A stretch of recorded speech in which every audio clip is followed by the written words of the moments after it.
Bismillahirrahmanirrahim. Assalamualaikum warahmatullahi wabarakatuh. Perkenalkan, kami dari kelompok 10 yang beranggotakan saya sendiri Ulfi Karisma Fadilah dan teman saya Umi Nurul Aziza yang akan mempresentasikan tentang tema Badan Wakaf Indonesia untuk memenuhi tugas mata kuliah Tata Kelola Zakat, Infak, Sedekah, dan Wakaf yang diampu oleh Bapak Miftahur Rahman. Pembahasan yang pertama yaitu tentang makna Badan Wakaf Indonesia. Jadi, Badan Wakaf Indonesia atau yang biasanya disingkat sebagai BWI merupakan lembaga negara independen yang dibentuk berdasarkan Undang-Undang Nomor 41 Tahun 2004 tentang Wakaf. Kemudian, badan ini dibentuk dalam rangka mengembangkan dan memajukan perwakafan di Indonesia. BWI dibentuk bukan untuk mengambil alih aset-aset wakaf yang selama ini dikelola oleh nazir atau pengelola aset wakaf yang sudah ada. Namun, Badan Wakaf Indonesia hadir untuk membina nazir agar aset wakaf dikelola lebih baik dan lebih produktif lagi sehingga bisa memberikan manfaat yang lebih besar kepada masyarakat. Seperti dalam bentuk pelayanan sosial, pemberdayaan ekonomi maupun pembangunan infrastruktur publik. Pembahasan yang kedua yaitu tentang tugas dan wewenang Badan Wakaf Indonesia. Dalam pasal 49 ayat 1 Undang-Undang Nomor 41 Tahun 2004 tentang wakaf tersebut, Badan Wakaf Indonesia mempunyai tugas dan wewenang sebagai berikut. Yang pertama, melakukan pembinaan terhadap nazir dalam mengelola dan mengembangkan harta benda wakaf. Yang kedua, melakukan pengelolaan dan pengembangan harta benda wakaf berskala nasional maupun internasional. Yang ketiga, memberikan persetujuan dan izin perubahan, peruntukan dan status harta benda wakaf. Yang keempat, menghentikan dan mengganti nazir. Yang kelima, memberikan persetujuan atas penukaran harta benda wakaf. Yang keenam, memberikan saran dan pertimbangan kepada pemerintah dalam penyusunan kebijakan di bidang perwakafan. Kemudian ayat 2 dalam pasal yang sama menyebutkan bahwa dalam melaksanakan tugasnya, Badan Wakaf Indonesia dapat bekerja sama dengan instansi pemerintah baik pusat maupun daerah, organisasi masyarakat, para ahli maupun badan internasional, dan pihak lain yang dianggap perlu. Dilihat dari tugas dan wewenang BWI dalam Undang-Undang Nomor 41 Tahun 2004 ini, jelas bahwa BWI mempunyai tanggung jawab untuk mengembangkan perwakafan di Indonesia, sehingga nantinya wakaf dapat berfungsi sebagaimana yang disyariatkan. Poin selanjutnya yaitu peran Badan Wakaf Indonesia.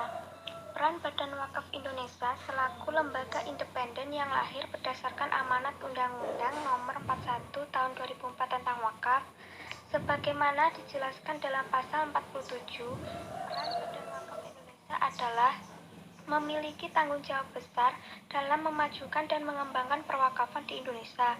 Selain itu, Badan Wakaf Indonesia juga bertanggung jawab dalam membina nazir agar menjadi lebih profesional. Selanjutnya, struktur organisasi Badan Wakaf Indonesia. Badan Wakaf Indonesia berkedudukan di ibu kota negara dan dapat membentuk perwakilan di provinsi, kabupaten, dan atau kota sesuai dengan kebutuhan.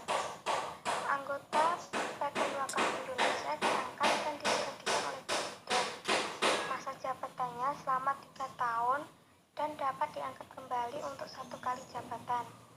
Jumlah anggotanya 20 sampai dengan 30 orang yang berasal dari unsur masyarakat.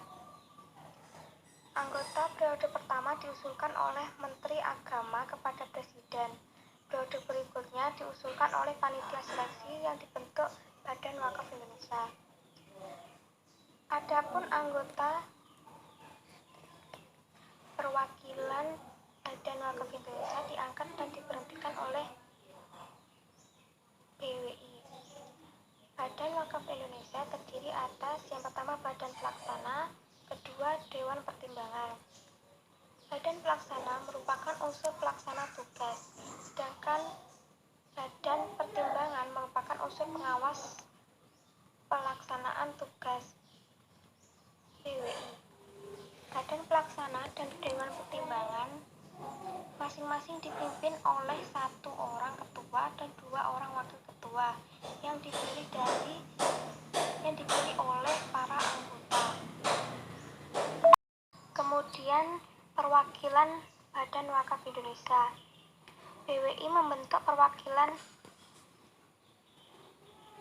di provinsi berkedudukan di ibu kota provinsi dan dapat membentuk perwakilan BWI kabupaten atau kota yang berkedudukan di ibu kota kabupaten atau kota sesuai dengan kebutuhan serta mempunyai hubungan hierarkis dengan BWI pusat.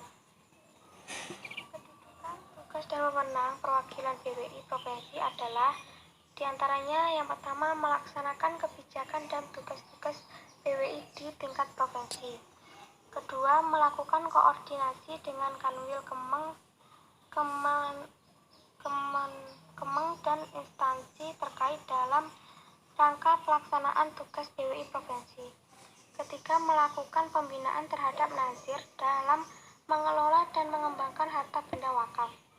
Keempat, bertindak dan bertanggung jawab untuk dan atas nama perwakilan BWI provinsi baik ke dalam maupun luar. Kelima, memberhentikan dan atau mengganti nazir yang luas tanah wakafnya 100 meter persegi sampai dengan 20.000 meter persegi. Keenam, menerbitkan tanda bukti pendaftaran nazir.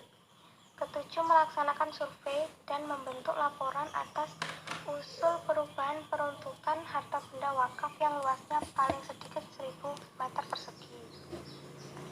Kedelapan, melakukan survei dan membentuk laporan atas usul penukaran atau perubahan status harta benda wakaf yang luasnya paling sedikit 1.000 meter persegi. Yang terakhir, melaksanakan tugas-tugas lain yang diberikan BWI. Mungkin cukup sekian apa yang dapat kami sampaikan. Mohon maaf apabila ada kesalahan ataupun kekeliruan. Akhirul kalam, bila taufiq walhidayah. Wassalamualaikum warahmatullahi wabarakatuh.